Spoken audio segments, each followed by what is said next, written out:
अस्सलाम वालेकुम दोस्तों। ये वाकया एक लालची और कंजूस शख्स की इबरतनाक मौत का है। जब उसकी कब्र में दौलत से भरा हुआ संदूक उसके साथ दफनाया गया तो उस पर कब्र का कैसा अजाब हुआ और कौन कौन उस अजाब की लपेट में आया, यह जानकर आप हैरानो परेशान रह जाएंगे और आपकी रूह कांप उठेगी। आप इस वीडियो को पूरा जरूर देखना और वीडियो को जरूर लाइक करके चैनल को सब्सक्राइब कर दें। कहा जाता है कि किसी जमाने में एक कंजूस शख्स था जिससे उसके सब घर वाले बेजार थे।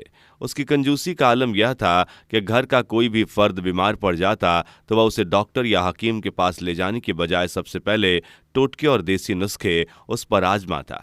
बाज औकात उस शख्स की वजह से घर वालों को बड़ी शर्मिंदगी उठानी पड़ती, मगर वह अपने खानदान का सरबरा था, उसे कुछ नहीं कहा जा सकता था। उसे दौलत से इतना प्यार था कि वह पहले एक लोहे के संदूक में उन पैसों को रखता था और उस संदूक को लोहे के एक और बड़े संदूक में बंद करके चाबी को गले में लटका लेता। वो हर चंद मिनट के बाद उस चाबी को हाथ से छू कर देखता।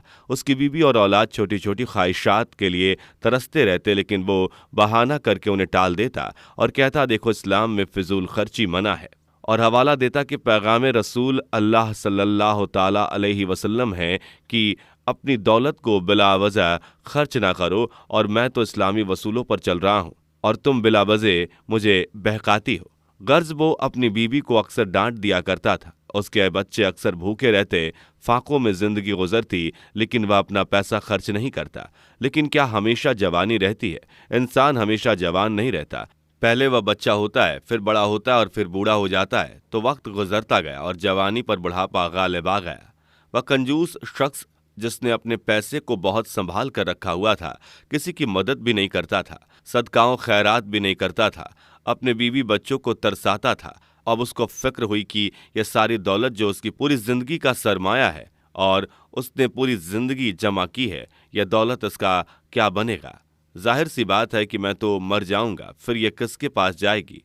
यह भी उसे बर्दाश्त नहीं हो रहा था। उसे इस फिक्र ने बुढ़ापे में भी बेचैन रखा। वो हर वक्त गमजदा रहता। उसकी बीवी उसके पास आकर कहती, आप किस बात पर गमजदा हैं, क्या दुख है आपको? तो वो कहता कि देखो, अल्लाह ताला ने मुझे इतना नवाजा है, यह दौलत जायदाद जो मेरे पास है, जो मैंने जवानी से लेकर अब तक संभाल कर रखी है, अपने पैसे को मैंने याशी में नहीं उड़ाया, इसराफ नहीं किया।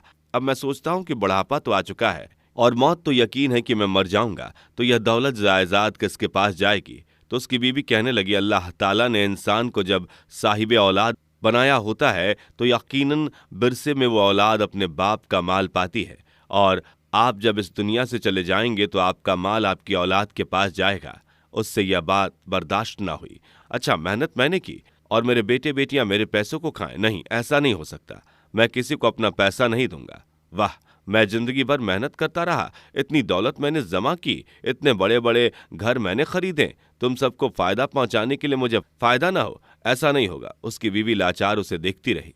आप जो कर रहे हैं गलत कर रहे हैं। आप नहीं जानते यह माल आपकी गर्दन में सांप बनकर लटक जाएगा। क्या फायदा ऐसे माल को जमा करने का जो ना आपकी दुनिया में काम आया और आखिरत में भी आपको कोई फायदा नहीं पहुंचाएगा। हाँ, अगर आप सदकाओ खैरात करते हैं, गरीबों की मदद करते हैं, बेवाओं यतीमों पर रहम करते हैं, तो अल्लाह ताला आपके इस माल को आपके लिए यकीनन फायदेमंद बना देगा। लेकिन वो उसकी बात नहीं समझता। जी नहीं, मैं किसी पर एक पाई नहीं खर्च करूंगा। वह कुछ नहीं कर सकती थी, बस अल्लाह ताला से दुआ करती, या अल्लाह ताला, मेरे शौहर ने जितनी रकम जमा की है, जितनी जायदाद बनाई है, या अल्लाह ताला इसको जया होने से बचा। बस वह यह दिन रात दुआ करती रहती। अब एक दिन ऐसा हुआ, उस आदमी की मुलाकात एक बूढ़े से हुई। उसने अपने आप को कहा, मैं तो बहुत बड़ा अल्लाह वाला हूँ, मैं जो कहता हूँ वह हो जाता है। और लोग भी चंद एक उसके अकीदतमंद थे। वह यह देखकर कंजूस शख्स बहुत ज्यादा मुतासिर हुआ। उसने सोचा कि मैं इससे मशवरा लेता हूँ, या मुझे सही मशवरा देगा कि मैं अपनी दौलत को किस तरह संभाल कर रख सकता हूँ कि मरने के बाद भी यह दौलत मेरे काम आए। वह बूढ़ा जो कि अक्लमंद फकीर बना हुआ था, दरअसल निहायत शातिर और ठग था। इस तरह लोगों को धोखा देकर बेवकूफ बनाकर वो उनका पैसा हड़प कर जाया करता था। उसने देखा कि यह कंजूस शख्स इंतहाई बेवकूफ है। उसने उस कंजूस शख्स को अपनी चिकनी चुपड़ी बातों से अपना अकीदतमंद बना लिया।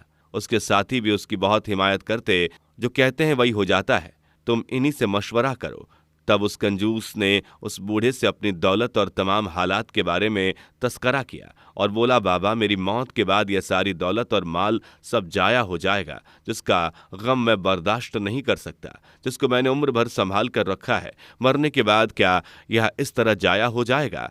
तो जालिम फकीर ने कहा, बेटा, तुम्हारी दौलत हमारी दुआ से उस दुनिया में भी तुम्हारे काम आएगी और आखिरत में भी। लेकिन वह कैसे? मैंने सुना है यह माल पैसा सब कुछ हमारे साथ नहीं जाता, सिवाय हमारे अमाल के।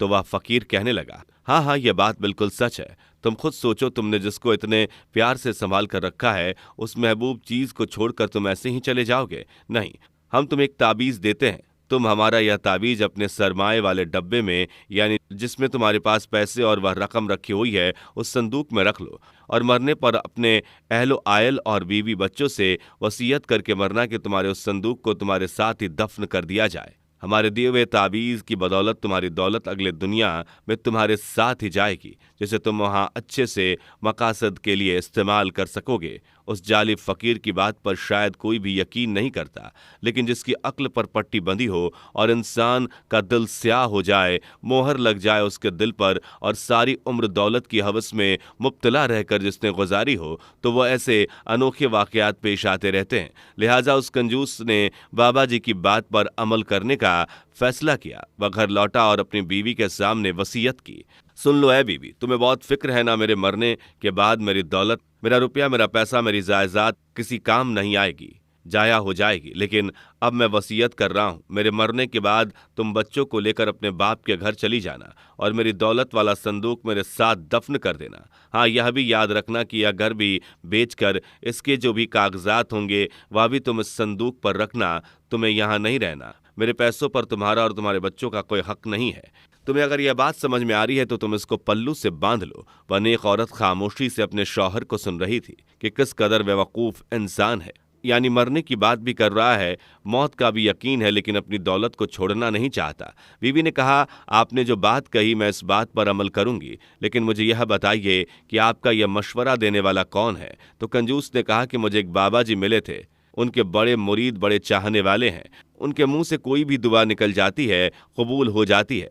उन्होंने मुझे एक ताबीज़ दिया है और कहा है कि इस ताबीज़ की मदद से तुम अगली दुनिया में लोगों के लिए अच्छा बंदोबस्त करोगे, वहाँ पर तुम्हारा जितना दिल चाहे तुम लुटाना। इसलिए ऐ बीवी, तुम मेरी बात सुनो, जब मैं मर जाऊं तो मेरी दौलत और जायदाद पर तुम्हारा और तुम्हारे बच्चों का हक नहीं होगा, या किसी का भी इस पर एक पाई हक नहीं है। तुम बस मेरी कब्र में इस दौलत को दफना देना।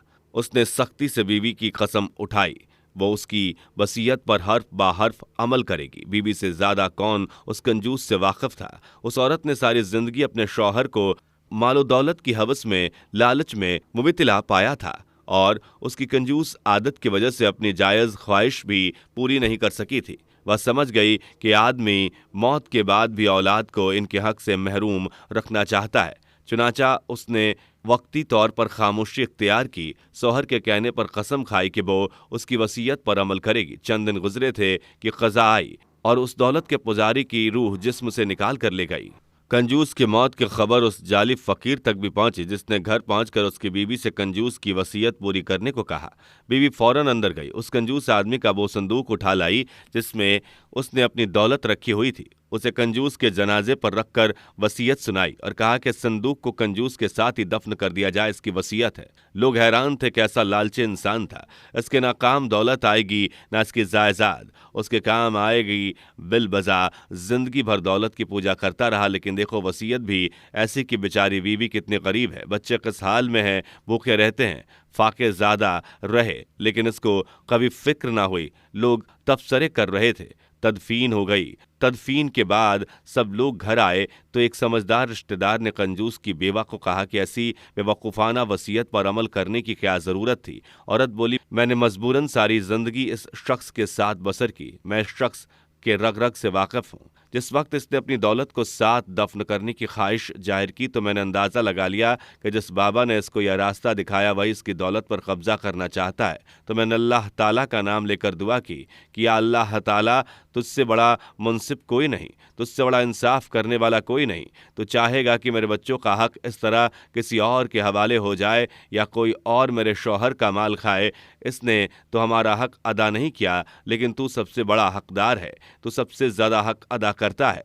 अपने बंदों का मेरे मालिक मेरे शौहर के पैसे को इस तरह जाया नहीं होने देना। मेरे बच्चे नादार रहें, मिस्कीन रहें, ऐसा तो हरगिज़ नहीं चाहेगा। मेरे मौला किसी तरह बंदोबस्त कर दे। मैंने उस संदूक को दफना तो दिया और कसम खाई थी, वादा किया था कि मैं झूठी नहीं साबित होना चाहती थी, इसी वजह से उन पैसों को नहीं निकाला। लेकिन मुझे यकीन है कि वो पैसे जिन पर मेरे और मेरे बच्चों का हक है मेरे पास लौट कर आएगा। तुम एक काम करो, तुम कब्रिस्तान हो आओ और जाकर देखो कि वह ढोंगी बाबा वहां पर मौजूद है या नहीं, और देखना मेरे मालिक मेरी दुआ नहीं टालेगा। यह यकीन था उस नेक बीबी का। वो रिश्तेदार गांव वालों के साथ कब्रिस्तान पहुंचा। कब्र पर उसने एक अजब मंजर देखा। वह जाली बाबा उस कब्र के पास मौजूद था। लोग चुप कर उसको देख रहे थे। वो कब्र तो खोद रहा था, लेकिन अभी उसने कब्र को खोदना शुरू ही किया था कि कब्र के अंदर से एक आग निकलना शुरू हुई। वो आग आसमान से बात कर रही थी और अंदर से चीखो पुकार की आवाज आ रही थी, मुझे यह माल नहीं चाहिए, यह मेरे कस काम का नहीं। उफ, तौबा करता हूं मैंने इसको इस्तेमाल नहीं होने दिया। मैंने अपनी बीवी बच्चों के हक को खाया। मैंने उनको कभी यह पैसा नहीं दिया। मैंने किसी की मदद नहीं की। मैंने सदका व खैरात नहीं किया। मैंने ज़कात नहीं दी। मैंने अपने माल को पाक नहीं किया। ऐ रब, तूने मुझे जो माल अता किया था, मैंने अपने बच्चों को भूखा सुलाया, उनकी नींद को हराम किया। मेरे सामने बिलखते रहते थे, रोते रहते थे कि हमें भूख लगी है, लेकिन मैंने उनके मुंह में एक निवाला तक नहीं डाला। वह भीख मांग कर लाते थे और खाते थे, लेकिन मैंने उनकी मदद नहीं की। मुझे माफ़ कर दे। मैंने ज़िंदगी भर सिर्फ अपने आप को इस दौलत पर सांप बनकर बिठाया और आज यह सांप मेरे गर्द लिपटे हुए हैं। या अल्लाह, मुझे इससे निजात दिला। लेकिन अब कोई भी सदा सुनने वाला नहीं था। क्या सुनता कोई सदा? अगर वह किसी की मदद करता, किसी गरीब की दुआ लेता, तो शायद यह आग उसको लपेटे में ना लेती, उसकी कब्र फूलों की बाग बन जाती। लेकिन अब कुछ नहीं हो सकता था, और यही नहीं हुआ। वह जाली फकीर संदूक को बाहर निकाल चुका तो अचानक वो आग फिर से बुलंद हुई और जाली फकीर को अपने लपेटे में ले लिया। उसी कब्र में वह दोनों दफन हो गए। कहा जाता है कि आज भी उस कब्र में आजाब देने की आवाज आती है और चीखो पुकार होती है, ऐ दुनिया वालों, ये दौलत किसी काम की नहीं। दौलत को सही जगह खर्च कर दो या तुम्हारे किसी काम ना आएगी।